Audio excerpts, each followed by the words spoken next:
Hey everyone, and welcome to our deep dive today. Yes. We're going to be looking at this book called Harmonizing with the Narcissist Stance, a Taoist approach to peaceful coexistence. Okay. Um, and I think it's such an interesting concept, Yeah. blending this ancient wisdom Mm-hmm. with modern psychology. So I'm really looking forward to diving into this with you. Yeah, me too. I think it's a really fascinating combination. Yeah. And this book really explores how to find some peace and agency when you're dealing with those difficult narcissists in your life, and it uses some pretty interesting sources, Like, like Taoist philosophy, oh, wow. and even Sun Tzu's The Art of War. Sun Tzu in relationships, huh? I never would have thought. Right. That's a really unique approach. Yeah. So I'm curious, like, before we even get into the strategies and all that, does the book kind of explain, Yeah. like, what makes someone a narcissist to begin with? It does, yeah. Yeah. It goes like way deeper than Right. just those like surface level traits, No. Right. The things we typically think of when we think of the narcissist. That's stereotypical. Exactly. Yeah. And the book really emphasizes that, Yeah. childhood experiences can play a huge role Okay. in, whether someone develops those tendencies. Got it. Things like neglect or abuse can really contribute to someone Interesting. developing a narcissistic personality. So it's like they develop this persona as a way to protect themselves. It's like a defense mechanism. Yeah, that makes a lot of sense. Yeah. But how can we really tell if we're dealing with a narcissist? What? I mean, how do we know if it's someone we need to, Yeah. use these strategies with, or is it just someone who's just a little bit selfish? Yeah, so the book actually highlights that narcissistic traits exist on a spectrum, Okay. Well, So, So at one end, you might have someone who's just very self-confident, yeah. which isn't a bad thing. Right. Like healthy self-esteem. Yeah. Exactly. But then on the other end of the spectrum, you have like narcissistic personality disorder, Okay. which can be clinically diagnosed, and it's Yeah. can be very damaging in relationships. So it's more than just a personality quirk. It's Exactly. It's an actual. it can be an actual disorder. Okay. So it's less about labeling someone Right. and more about recognizing patterns Yes, exactly. that might be harmful. Yeah, and part of recognizing those patterns is understanding those defense mechanisms that narcissists often use. Okay. Terms like devaluation, projection, gaslighting. Oh, yeah, we hear this Right, they're thrown around a lot these days. all the time. And this book actually breaks down exactly how those tactics work and why they can be so destructive. Okay. That's really helpful to know. Yeah, So let's get into like the nitty-gritty here. okay. The book refers to this pattern Mm. as the narcissist's dance. Mm-hmm. What does that look like? So this dance is like a 3-part pattern, and it can leave you feeling incredibly confused and emotionally drained. Oh, I bet. Yeah, so it starts with idealization, Okay. where the narcissist will seem like the absolute perfect partner or friend or family member, whatever. Oh, so they like love bomb you. Yeah, exactly. They shower you with attention and make you feel so special. Okay, so it feels amazing at first. It does. But then But then the devaluation begins. what? So like a bait and switch. It can feel that way. Wow. And as that initial infatuation fades, the narcissist may start to become more critical or dismissive or even, Oh, no. yeah, Verbally abusive. it can get really ugly. So it's almost like their mask starts to slip, yeah, exactly. and you see the Yeah. insecurity beneath. Right. So the same person who builds you up Yeah. is now tearing you down. Yes. I mean, why this drastic shift? Well, the book explains that, this cycle, it isn't just about being cruel. It stems from that narcissist's very deep-seated insecurity. Oh, wow. Yeah, and their need to, regulate their self-esteem Right. by manipulating others. So they build you up to feel good about themselves. Exactly. And then they tear you down Mm-hmm. to feel superior. Yes, it's all about control and power for them.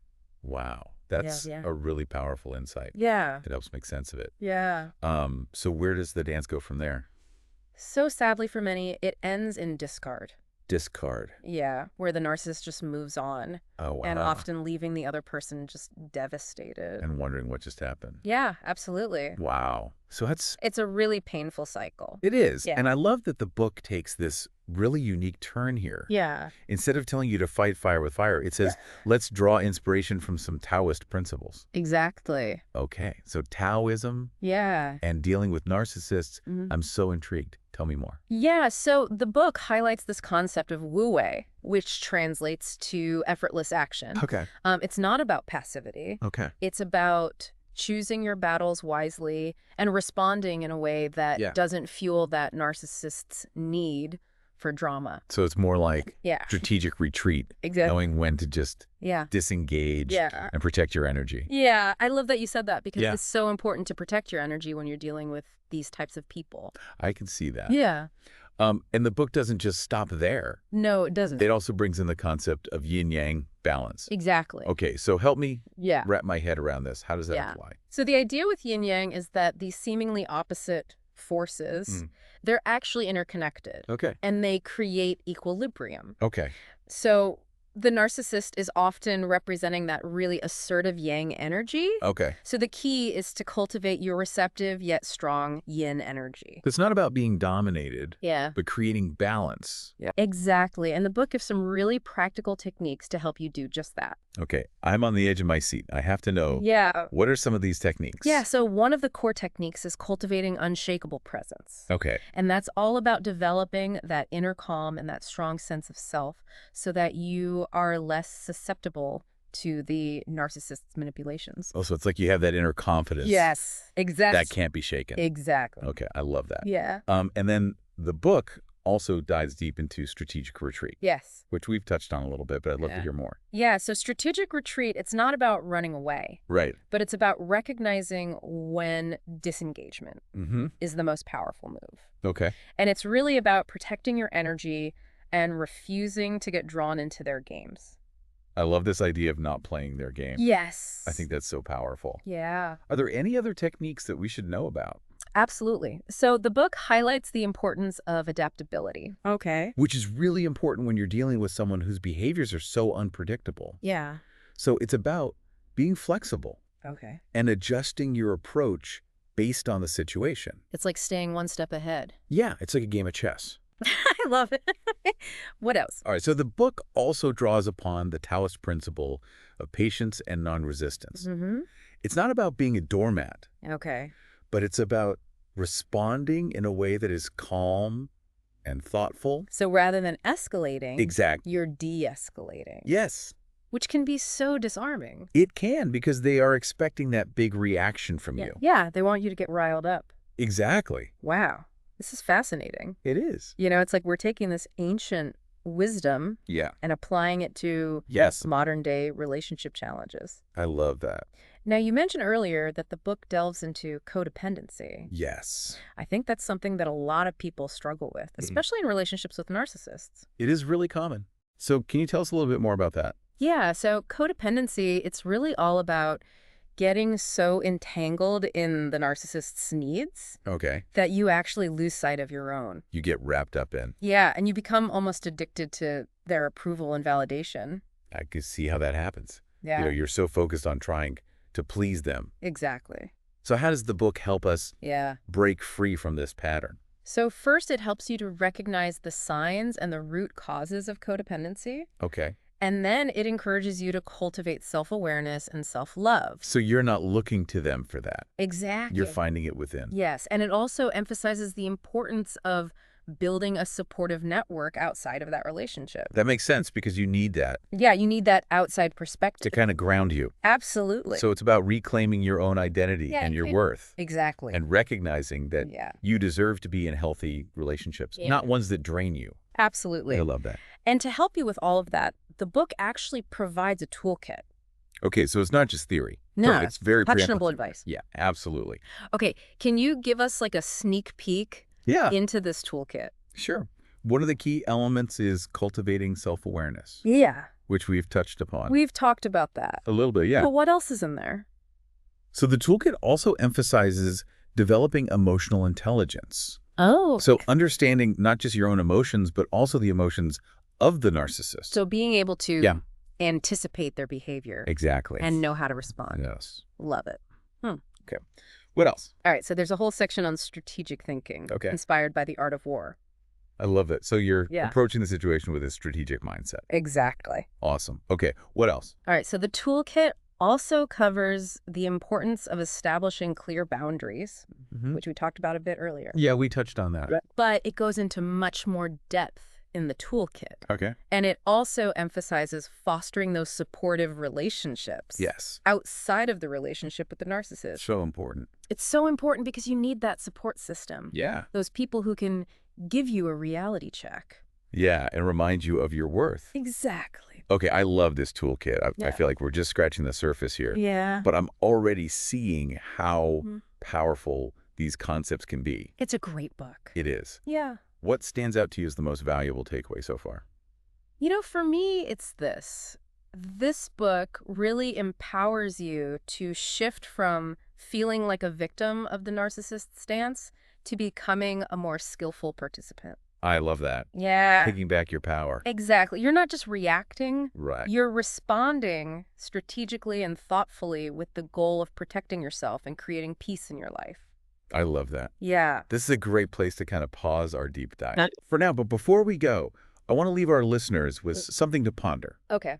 What aspect of this narcissist dance that we've talked about so far Yeah. has resonated the most with you?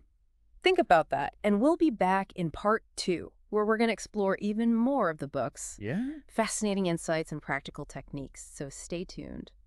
Welcome back to our deep dive into Harmonizing with the Narcissist stance. I'm so glad to be back. Yeah, as we delve deeper into these strategies, Yeah. I'm really struck by this unique approach to how you confront a narcissist. Yeah, it definitely challenges the conventional wisdom, like Right. trying to win an argument or force them to see your point of view. Exactly. And this book encourages a different path. Okay. One that's rooted in cultivating what it calls unshakable presence. Oh, I love that. Yeah, it's all about developing this inner strength and self-awareness that allows you to stand firm in your truth without getting swept up in all the narcissist's emotional turmoil. So instead of getting into a power struggle, Right. you're focusing on your own internal state. Yeah, it's about knowing your worth, understanding your boundaries, and not letting those manipulations dictate your reaction. So it's not about Yeah. controlling them or changing their behavior. No, it's about you. It's about you. Yes, it's about finding that inner center that allows you to respond with intention rather than just reacting impulsively. That distinction, I think, is so important because Yeah. when we react emotionally, we're playing right into their hands. Exactly. We're giving them exactly what they want. Yeah, we're giving them that drama and chaos. Yes, they thrive on that. But when you come back with this composure, Yes. almost a detachment, you disrupt that whole game plan. Exactly. Okay, so I see how that could be a game changer. Yeah. But how do we actually do that in a real-life situation? So the book offers this really fascinating perspective on this. Okay. And it draws on the concept of strategic retreat from Sun Tzu's The Art of War. Wait, so ancient military strategy Yeah. and dealing with narcissists. Okay, I have to hear more. So think about it this way. In The Art of War, a strategic retreat isn't about surrender. Right. It's about choosing your battles wisely. Okay. Knowing when to disengage, to preserve your resources, and ultimately gain a strategic advantage. So in a relationship with a narcissist, Yeah. that might look like Yeah. recognizing that a conversation is going nowhere and choosing to step back Yes. before Right. things escalate. Or it could look like setting a really clear boundary Okay. and refusing to engage with certain topics or behaviors that you know are just going to trigger a conflict. So you're protecting your energy, Yes. knowing when to walk away and refusing to get sucked in. Yes. And the book emphasizes that strategic retreat can be a surprisingly powerful move. Because you're showing them. Yeah. You're not playing by their rules. Exactly. You're not giving them that reaction that they're looking for. Yeah, you're kind of taking the wind out of their sails Yes. by being calm and composed. And, sometimes that can actually create an opening for a more constructive interaction, That's interesting. even if it's just temporary. Yeah, you're changing the energy. Exactly. Now, remember, the book also talks about Yeah. adaptability as a key strategy. Yeah. Adaptability is so crucial because narcissists are just so unpredictable. Their moods change like that? Yes. Their moods and behaviors change all the time. So what works one day Yeah. might not work the next. Exactly. So you have to be able to adjust your approach based on what's happening. It's like a dance. It is. It's like learning to dance with a partner who's constantly changing their steps. I love that. And the book actually gives an example of that, right? It does. Like redirecting the conversation. Yes. So the book talks about how When the narcissist's behavior starts to escalate or, it gets overwhelming, you can gently try to redirect the conversation to something more neutral. So you're not getting pulled into their drama. Right. But you're shifting the focus. Yes, it's a subtle but really powerful way to manage the interaction. That's such a good technique, Yeah. especially if you're in a situation where you can't just Right. walk away. Exactly. Now, throughout this whole deep dive, Yeah. I love how the book blends this. Yeah. Modern psychology with ancient wisdom, Mm-hmm. especially the Taoist philosophy. Yes. And one of the things that stands out to me Yeah. is this emphasis on patience. Yes. Patience is so important. But I have to say, patience can be so hard It is. when you're dealing with someone It can be incredibly challenging. who's constantly pushing your buttons. Yeah. It's like they enjoy provoking a reaction. You're right. And the book acknowledges that it can be really difficult, Yeah. especially in these types of situations. But it also says that patience Yeah. isn't about just enduring their behavior Right. or being a doormat. It's not about that at all. Okay, so it's about something deeper. Yeah, it's about cultivating this inner sense of calm and detachment that allows you to respond in a measured and thoughtful way. You're not letting their energy dictate your internal state. Exactly. Yeah. You're finding that stillness within yourself. Okay. And the book draws a parallel here to this Taoist concept of Wu Wei, that effortless action or non-doing. So in a relationship with a narcissist, that might look like Yeah. choosing not to engage in an argument, Yes. calmly redirecting the conversation, Mm-hmm. or just observing their behavior without judgment. You're not fueling the fire. Yeah, sure. No. You're just letting it burn itself out.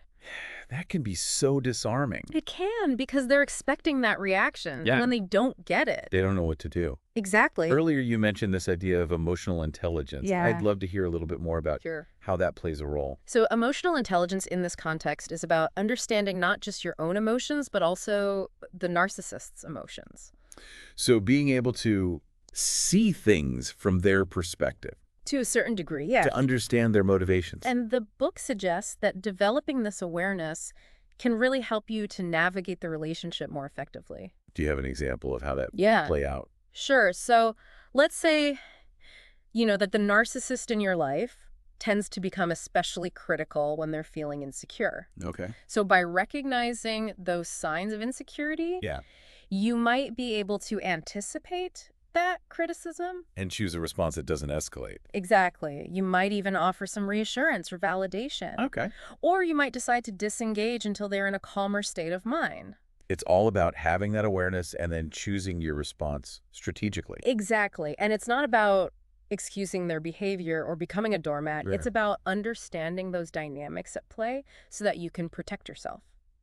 This is all so insightful. Yeah. But I do think it's important to acknowledge that putting these concepts into practice can feel really challenging. It can be really hard. Especially if you've been deeply hurt by a narcissist. Absolutely. It can feel overwhelming. It can. And the book does acknowledge the difficulty. Yeah, it doesn't sugarcoat it. Yeah. It recognizes that healing takes time and it takes effort. But there is hope. There is. Even if you can't change them, you can change the way you interact with them. Exactly. And that can make a huge difference. It can. So it's about reclaiming that sense of agency. Yeah. And choosing to engage on your terms. I love that. It's about going from feeling like a victim to becoming an empowered participant. Yes. And it's a journey. It's not a destination. Right. There will be setbacks along the way. But the key is to just keep practicing. Yeah. Keep cultivating that inner strength and that self-awareness. Exactly. Now, another piece of this that I want to touch on is this idea of setting and maintaining healthy boundaries. Yes, boundaries are so important. I know we've talked about this a little bit. We have, but it's worth emphasizing. I think so too. Yeah. Because it's so essential when it comes to dealing with narcissists. They are fundamental. Because narcissists are notorious for pushing those boundaries. They love to test the limits. It's like they can sense that weakness. Yeah, and they'll exploit it if you don't have those clear boundaries in place. It's almost like they don't see you as a separate person with your own needs and desires. So setting boundaries is a way of reclaiming your space and saying, hey, I matter too. I love that. And the book gives a really helpful process for how to do this. So first, you have to identify what those boundaries are. Exactly what are those non-negotiables? What behaviors are absolutely unacceptable to you? It's like you're drawing a line in the sand Yes. and saying, this is where I stand. But then comes the tricky part. Which is? Communicating those boundaries Oh, yeah. to the narcissist. That can be so hard. It can be, and the book emphasizes using I statements when you do this. Okay. So instead of saying, you always interrupt me, Right. you might say, I feel disrespected when I'm interrupted. I need you to let me finish my thought. So you're owning your feelings. Yes. And you're not blaming them. No. And you have to be really calm and firm. Calm and assertive. Because again, if we react emotionally. Playing right into their hands. I know this from personal experience. Yeah. Like setting boundaries with a narcissist can be so challenging. They often don't take it well. They don't. And it can feel like you're walking on eggshells. Yeah, they often react with anger or guilt trips, or they try to manipulate you back into compliance. But the book says we have to stand firm. Yeah. Even when it feels uncomfortable. Even when it's hard. Because if you give in, you're just reinforcing that your boundaries don't matter. Oh, I see. And you're giving them permission to continue to disrespect your needs. And that can really damage your self-esteem and your sense of worth. Absolutely. So it's about consistently enforcing those boundaries. Yes. And this is where those techniques of unshakable presence and strategic retreat and patience, they all come into play because they give you the tools to stand your ground. You have to build up that inner strength. Yeah. And remember, it's a process. Yes. It takes time and practice. Especially with the narcissist. But you get more comfortable. Yeah, you do. Setting those limits. And it can be exhausting. It can. You know, especially in the beginning. That's why self-care is so important. Self-care is crucial. It's about replenishing your energy. Yes. So you have the strength to keep going. It's not selfish to prioritize your own well-being. It's not selfish at all. It's essential. I love that. It's like the oxygen mask on the airplane. I love that analogy. You have to put yours on first before you can help anyone else. Exactly. So what are some self-care practices that the book recommends? Yeah, are there specific things that we should be doing? Well, it doesn't prescribe a one-size-fits-all approach, you know? Okay. It encourages you to find what works best for you. So whether that's spending time in nature or meditation or journaling. Yeah, or listening to music. Whatever fills your cup. Yes. Find those activities that nourish you. Okay. And make them a priority. Because if we're depleted, it's so much harder to stand up for ourselves. It is. Okay, so we've covered a lot of ground. We have. You know, we've explored the narcissist stance. We've talked about Taoist principles for creating harmony. And we've gotten a glimpse into that toolkit of practical strategies. So what stands out to you as like the most valuable takeaway from all of this? Yeah. What's the one thing you want our listeners to remember? You know, for me, it's this message of empowerment that you don't have to be a victim of this behavior, you know? You have choices. You can choose to respond differently. You can choose to protect yourself, and you can choose to create more peace in your life. I love that, you know, it's about recognizing that you have the power to shape this dance. And sometimes the healthiest choice might be to just step off the dance floor altogether. That's such an important point, you know. This book isn't about condoning narcissistic behavior at all. No. It's about giving you the awareness and the tools to prioritize your well-being. Yes. And sometimes that means creating distance or walking away. Self-preservation is paramount. So as we wrap up this part of our deep dive, I want to leave our listeners with a question. How have you been impacted by a narcissist in your life? We'll be back in part 3 to finish up our deep dive and talk about how we can apply these ideas to create more fulfilling and harmonious experiences in all of our relationships. So stay tuned. Welcome back to our final part of this deep dive into harmonizing with the narcissist stance. You know, as we're wrapping up, I just keep thinking about how empowering this book is. It is. It's really about taking back control in relationships. They can feel so challenging. Yeah, it really reminds us that we have more agency than we often realize. And a big part of that is setting those healthy boundaries. It is. We've talked a lot about boundaries throughout this deep dive. We have. But I think it's worth really emphasizing how crucial they are. Yes, especially in these types of relationships. So when we talk about boundaries, what are we really talking about? Well, boundaries are those lines that we draw to protect ourselves physically, Emotionally, mentally. They define what we're willing to put up with. Yes. And what's absolutely not okay. Exactly. And as we've said, narcissists, they love to push those boundaries. They do. It's like they can sense those weak spots. It's like they don't even see you as a separate person. It's true. With your own needs. Sometimes it feels that way. So setting those boundaries, it's a way to reclaim your space. Exactly. It's like saying, hey, I matter too. Yeah. You know. So the book offers this step-by-step process. It does. For doing this. Yeah. So the first step is really self-reflection. Okay. Getting clear on what your boundaries actually are. Okay, so what are your non-negotiables? Exactly. What are you not willing to tolerate? It's about tuning into your own needs and honoring those needs. Yeah. And recognizing that you deserve to be treated with respect. And once you've figured those out, the next step is to communicate them. Yes. Clearly and assertively. And the book talks about using I statements. Yes, it does. So instead of saying, you're always interrupting me, you would say, I feel disrespected when I'm interrupted. I need you to let me finish my thought. You're owning your feelings. Yeah. And expressing your needs directly. And you have to be calm and assertive. Yes. You don't want to get defensive or aggressive because that just fuels the fire. It's like throwing gasoline on a fire. Exactly. It's going to make things worse. But I know from experience, setting boundaries with a narcissist can be so challenging. Oh, it's so hard. They don't always respond well. No. It can feel like you're walking on eggshells. But the book really emphasizes that you have to stand firm even when it's uncomfortable. Why is that so important? Because when you give in, you're basically saying that your boundaries don't matter. And that can be so detrimental to our self-esteem. Yeah, to your sense of worth. So we have to enforce those boundaries. They do. Consistently. Even when they try to manipulate you. Even when it's hard. Yes. This is where unshakable presence, strategic retreat, patience. All of those come into play. We have to have that inner strength. You do. And it's a process. It is. It doesn't happen overnight. It takes time and it takes practice. But it gets easier. Yeah, it does. It's about reclaiming your power. Yes, and even if the narcissist doesn't change their behavior, you're changing yours. Yeah. And that can make all the difference. It can. Yeah. I think it's important to say, though, that maintaining those boundaries, it can be so draining. It can be exhausting. That's why the book really emphasizes self-care. Self-care. It's so important. So it's not selfish. No, it's essential. To take care of ourselves. Yeah. Are there specific things that you recommend?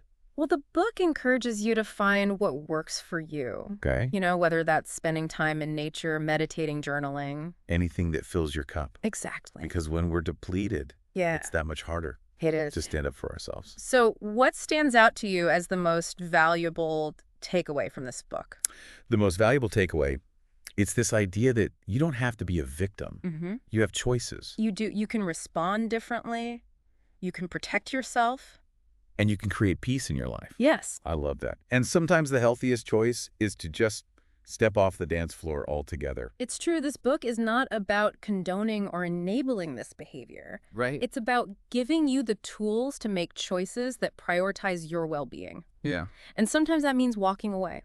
Self-preservation is so important. It is. So as we wrap up this deep dive, what is one small step that our listener can take today to cultivate a little more peace and agency? Maybe it's setting a boundary, maybe it's practicing a little self-care, or just observing your own reactions with more mindfulness. Even the small changes can make a big difference. They can. Well, thank you so much for joining us for this deep dive. Yes. We hope you've learned something new and that you can use this information to create more harmony in your life. Absolutely. Until next time. Keep diving deep. Keep diving deep.